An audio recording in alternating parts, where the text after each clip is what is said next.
Muy buenas tardes, estimada profesora Joana Soler. El día de hoy estaremos abordando la ponencia asignada para el tema 3. Mi nombre es Alwin Anthony Shepard Dávila, soy actualmente estudiante del Instituto Universitario de Tecnología Cristóbal Mendoza para la carrera de Informática. Como le había indicado anteriormente, vamos a estar abordando un tema bastante importante dentro de la historia socioeconómica de Venezuela, en lo que tiene que ver con el proceso de colonización de nuestra república. Como introducción, podríamos tomar en consideración algunos aspectos importantes abordados en el informe que se hizo entrega de correspondiente a los primeros temas que se abordaron dentro de esta materia. El segundo informe hablaba un poco de la península ibérica de España y podríamos establecer criterios de debilidad política, económica y social, donde España se vio forzada a eh, ver la posibilidad de buscar nuevos horizontes en los cuales pudieran fortalecer su imperio. Cuando hablamos de pre-republicana, justamente hablamos de eso, de la historia que tuvo que vivir Venezuela, una historia de esclavitud, una historia donde la mayoría de esfuerzos de España se basaron en en el acaudillamiento de nuestra sociedad y de nuestra cultura. Y podríamos decir inclusive hasta de la extinción casi total de lo que tiene que ver con la raza pura que existía dentro de nuestra república. Es cierto que antes de ser una república, Venezuela pasó por sucesos bastante trascendentales. Demos continuidad a la exposición y vamos a empezar a desarrollar y a ver muchos aspectos relevantes que acontecieron en el año 1503 aproximadamente, desde la llegada, bueno, para el año 1492 del colonizador Cristóbal Colón. Entre los conceptos básicos de Venezuela prerepublicana tenemos al rey, el Consejo Supremo de las Indias, perdón, el Consejo Supremo de Indias, la Real Audiencia y la Presidencia. El rey era el que administraba o mantenía todo lo que era el sistema político, económico, social y cultural de los colonos y también llevaba a cabo el control del proceso de esclavitud en la que se sometió a nuestro pueblo. El Consejo Supremo de Indias en este caso aclaraba temas relacionados con causas legales y la Real Audiencia también tomaba o incidía en algunos procesos legales. En vista de los grandes problemas que ocasionó la Real Audiencia, tuvo que someterse a juicio y ser reestructurada a través de la presidencia.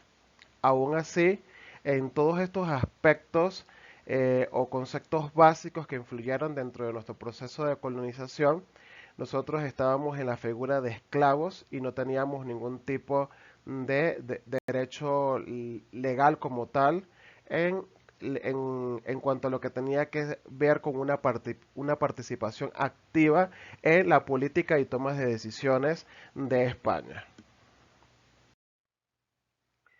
¿Cómo era el funcionamiento de la economía en la historia de Venezuela pre-republicana?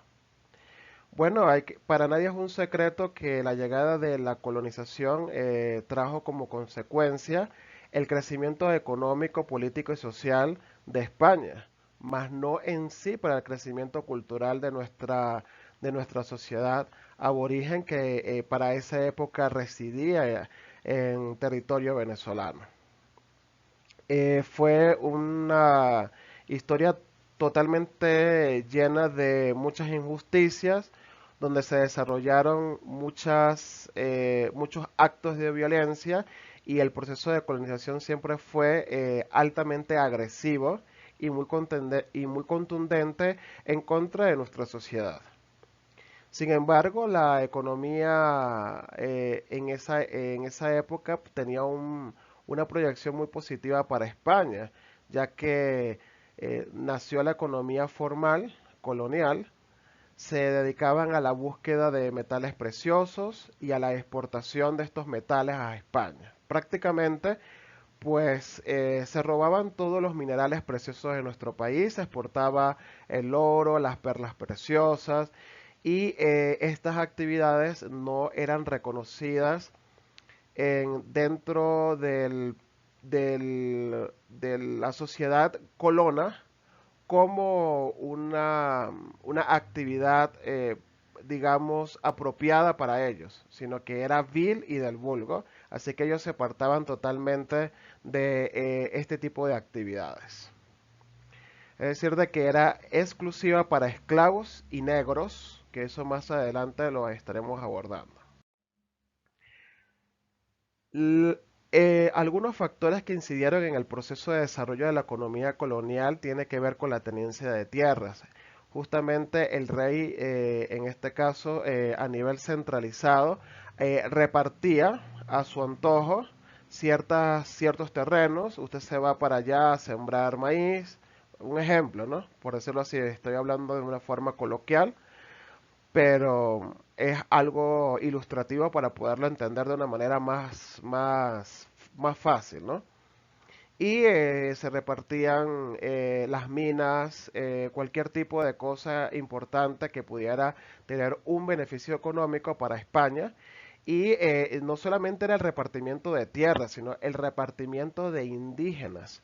Es decir, de que se les asignaba grupos de trabajadores a colonos españoles y estos a su vez pues tenían que estar acaudillados, por decirlo así, a los criterios y pensamientos personales que pudieran tener los colonos, perdón. En este caso, el esclavo no tenía voz ni voto de participación en lo que tenía que ver con el crecimiento económico del país, ya que la mayoría de cosas que se extraían de Venezuela eran llevadas al exterior, como se había mencionado anteriormente, pero es algo redundante en este sentido porque era algo que ocurría dentro de los factores que incidían en el proceso de desarrollo colonial, que recalco que no era en pro del beneficio de la sociedad venezolana. Así se crearon los latifundios coloniales y de igual manera la esclavización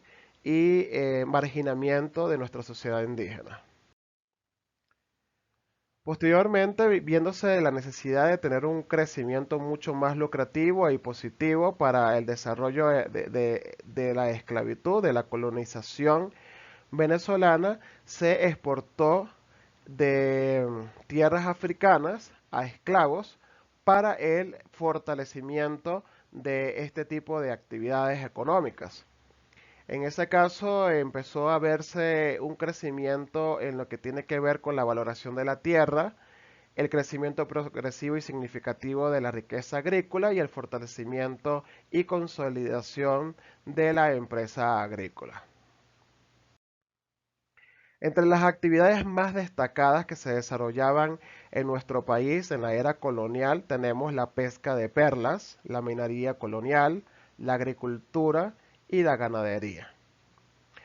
Como mencioné y recalqué en reiteradas ocasiones dentro de esta exposición, todas estas actividades se hacían en pro del beneficio de España y para el crecimiento de una España que había vivido una época política, por decirlo así, inestable, llena de cruzadas, de recrudecimiento económico y de violaciones, inclusive también a los derechos indígenas que vivían y residían y eran dueños de todas esas grandes riquezas que arropaba Venezuela en esas eras o en esos tiempos. Dentro de la estructura social podríamos mencionar cuatro principales razas, de allí se desembocó lo que fue el proceso de mestizaje que no estaríamos abordando en esta exposición por temas de tiempo. solicitado por usted, ya que son 10 minutos, me quedan, ya se agotaron, pero igual lo voy a continuar. Tenemos por decirlo así, tenemos la variedad de mestizajes que hoy día existen, del tipo de razas que hoy día existen, como son los blancos, los pardos, los negros y los indios. De ahí pues ya se desarrollaron también otros procesos de mezclas. Podríamos poner de ejemplo los mulatos, o en este caso podríamos tomar en cuenta otros tipos de mezclas y razas. Bueno, como conclusión, podríamos llegar a definir que este procedimiento colonial no se sabe si realmente fue un proceso positivo para Venezuela. Sin embargo, así se definió la historia. Y realmente es bastante interesante poder ver estos aspectos, por decirlo así, relevantes de la historia. Porque en cierto modo sí causan bastante tristeza, porque se puede ver el sufrimiento de un pueblo, en pro del beneficio de un país extranjero que no se veía, por decirlo así, resaltado su, su participación, su respeto por ser dueños de una tierra tan maravillosa como lo es de Venezuela, y que bueno, tuvo que pasar por esta lamentable historia. Bueno, hemos concluido con la exposición. Espero, estimada profesora Joana, que pueda cumplir con sus criterios de evaluación, y de igual manera, pues en una próxima ocasión creo que nos seguiremos viendo a través de nuevos videos, y esto ha sido todo. Que tenga una excelente tarde.